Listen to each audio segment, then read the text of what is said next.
Let me ask you something. Why does it feel like everyone else can come up with original ideas and you somehow just can't think up one original thought? It's not luck. It's not talent. It's because you're not stealing. Sounds bad, I know, but trust me, it'll completely change the way you view creativity. Here's why. Nothing is original. Oh my God. And by the end of this video, you'll learn how to steal like an artist, and in the process, come up with new ideas that feel fresh and authentic to everyone, including yourself. And don't worry, you won't be literally stealing or breaking any laws in the process. Let's dive in. Every original idea, it's built on a long line of ideas that came before. Think of it like the branches on a tree. Those original ideas that feel like they came out of nowhere, they're just a tiny little branch sprouting from older, more established branches. You've probably heard of this little-known website called Facebook. Well, Facebook itself didn't appear out of thin air.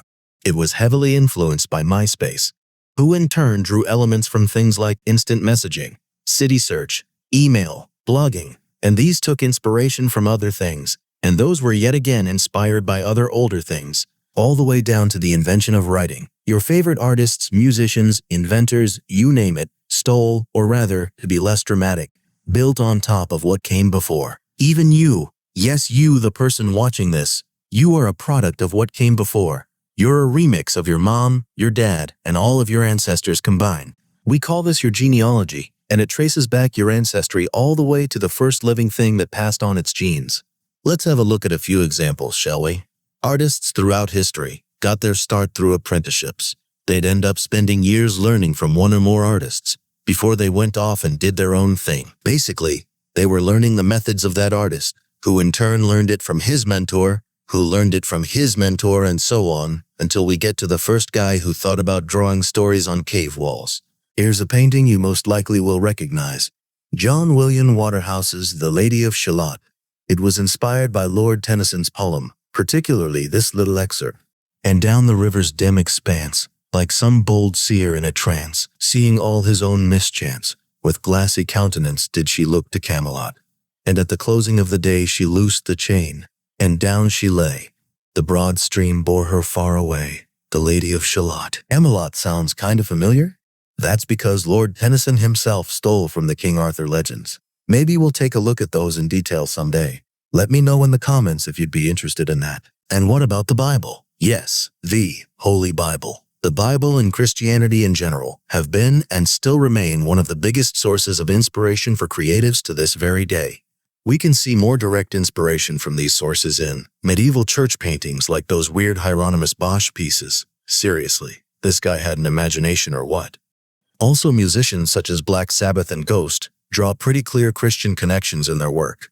The contents of the Bible have been stolen by artists, writers, and musicians for over 2,000 years. If you know of any other examples, let me know. Okay, that's great. So just steal what worked before and that's it? Wrong. Well, no. At best, you would just be a copycat. And at worst, you would be plagiarizing. Nobody is born with a style or voice. We learn by copying. And we aren't doing it to cheat, but rather to understand. When we first learn to write, we copy the alphabet. Musicians practice scales and try to play popular songs. Painters study by trying to reproduce masterpieces. You know that little-known band, the Beatles? They started as a cover band. Paul McCartney said, quote, "I emulated Buddy Holly, Little Richard, Jerry Lee Lewis, Elvis. We all did." McCartney recalls that they only started writing their own songs as a way to avoid other bands being able to play their set. You've probably already figured out the big secret, making it truly your own. Here's how. First off, you gotta become a better observer. Google everything. Your dreams, random thoughts at 3 in the morning, your horoscope. Seek to learn everything you possibly can, and be a little crazy about it. You also need to read more.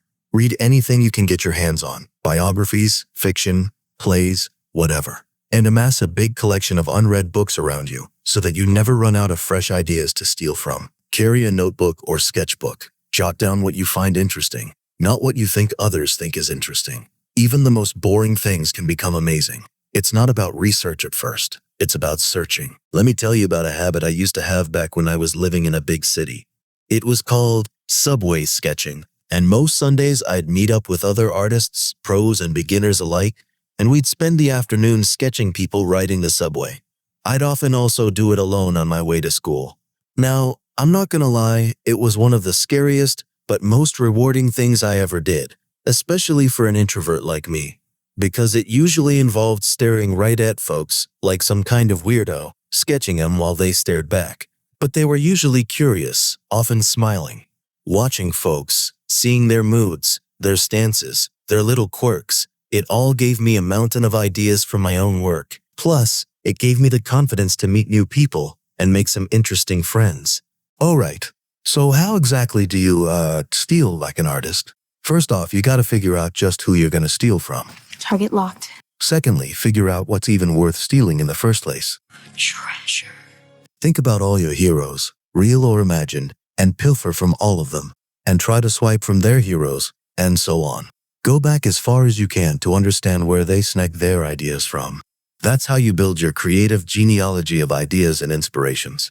Next up, create a stash where you collect all the ideas you stole. These can include photos, videos, even memes you really like. But don't just grab the style.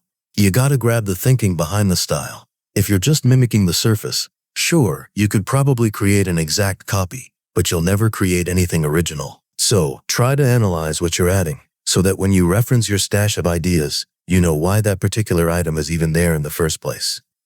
Kobe Bryant, may he rest in peace, admitted his moves on the court were, borrowed from watching his heroes.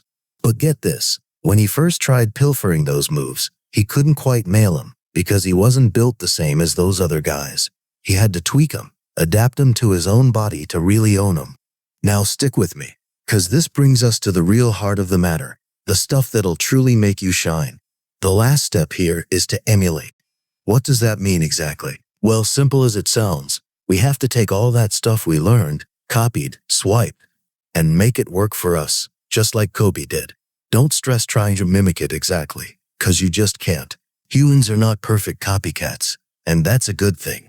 Being a bit of a lousy copier forces you to find your own spin, cause nobody else can do it quite like you. That's what'll make you stand out. I guarantee it. It is our failure to become our perceived ideal that ultimately defines us and makes us unique. Conan is of course referencing how every late-night host tried to be just like the popular host of the day, and having failed that, found their own style and audience. So stop stressing about being original. Start stealing like an artist. We can never make perfect copies, which is why, in the end, everything we steal ultimately has to become our own version, because only we can see the idea in a new way that is unique to us. Only you can bring your own fresh perspective to old ideas, and therefore make them original again in the eyes of everyone. The world doesn't need another copy. It needs your unique eye. So when you're out of ideas, steal a bunch of things and present them in a new, fresh way that only you can provide. Thanks for watching. If you enjoyed this content, like and subscribe. Also let me know in the comments who inspires you.